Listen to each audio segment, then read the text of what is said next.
नारियल का जन्म कैसे हुआ? हिंदू धर्म में नारियल का विशेष महत्व है।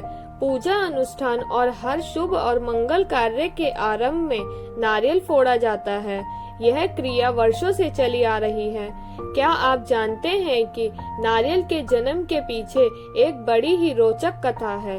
यह ऋषि विश्वामित्र से जुड़ी हुई है। आइए जानते हैं कि नारियल का जन्म कैसे हुआ। नारियल के जन्म की कहानी प्रतापी राजा सत्यव्रत से जुड़ी हुई है। ईश्वर पर अटूट विश्वास रखने वाले राजा सत्यव्रत को स्वर्गलोक का अलौकिक सौंदर्य सदा आकर्षित करता था। वर्षों से पृथ्वीलोक से स्वर्गलोक जाने की कामना उनके हृदय में दबी हुई थी, किंतु ज्ञान के अभाव में वे उसे यथार्थ रूप में परिणित नहीं कर पा रहे थे। एक बार राजा सत्यव्रत के राज्य में भयंकर सूखा पड़ा। इन स्थिति में राजा ने धन धान्य से अपनी प्रजा की भरपूर सहायता की। राजा की सहायता प्राप्त करने वालों में ऋषि विश्वामित्र का परिवार भी सम्मिलित था, जो विश्वामित्र के तपस्या के लिए वन चले जाने के पश्चात भूखा प्यासा भटक रहा था। जब विश्वामित्र तपस्या से वापस आए, तब राजा सत्यव्रत की भूरी भूरी प्रशंसा करते हुए उनकी पत्नी ने उन्हें बताया कि कैसे उनकी अनुपस्थिति में उपजी विषम परिस्थितियों में राजा सत्यव्रत ने उनके परिवार की सहायता की। यह सुनकर ऋषि विश्वामित्र आभार व्यक्त करने राजा सत्यव्रत के दरबार पहुँचे। राजा सत्यव्रत ने उनका स्वागत और आदर सत्कार किया और उनके आने का कारण पूछा। ऋषि विश्वामित्र ने अपने परिवार की सहायता के लिए राजा का आभार व्यक्त करते हुए उन्हें वरदान मांगने को कहा। राजा सत्यव्रत ने अपने हृदय में दबी स्वर्ग जाने की कामना का वर्णन कर ऋषि विश्वामित्र से निवेदन किया कि यदि उन्हें वरदान देना ही है तो वरदान स्वरूप उन्हें स्वर्ग जाने का मार्ग बता दें। राजा को वरदान देते हुए विश्वामित्र ने अपने तेज और शक्ति से एक ऐसे मार्ग का निर्माण किया जो सीधा स्वर्ग को जाता था।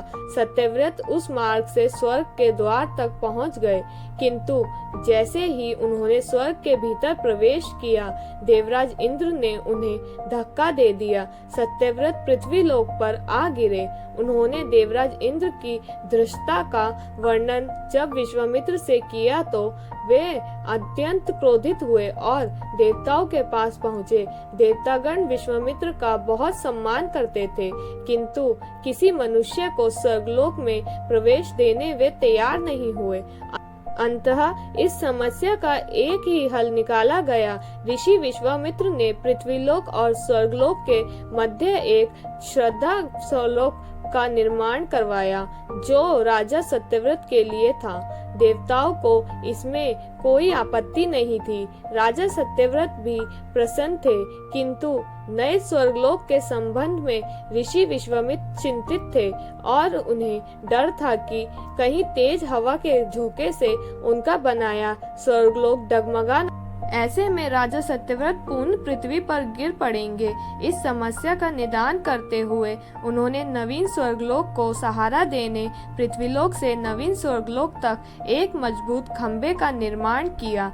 माना जाता है कि इस खंबे का तना बाद में एक पेड़ में परिवर्तित हो गया और राजा सत्यव्रत का सिर इसका फल बन गया।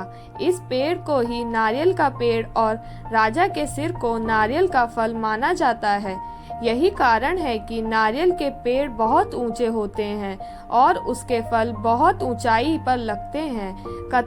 कथा अनुसार पृथ्वीलोक और स्वर्गलोक के मध्य लटके होने के कारण राजा सत्यव्रत को ना इधर का ना उधर का उपाधि दी गई। यह थी नारियल के जन्म की रोचक कहानी। अगर आपको यह कहानी अच्छी लगे और आपको ऐसी और भी नई नई कहानियाँ सुननी है तो please like, share and subscribe the channel. Thank you.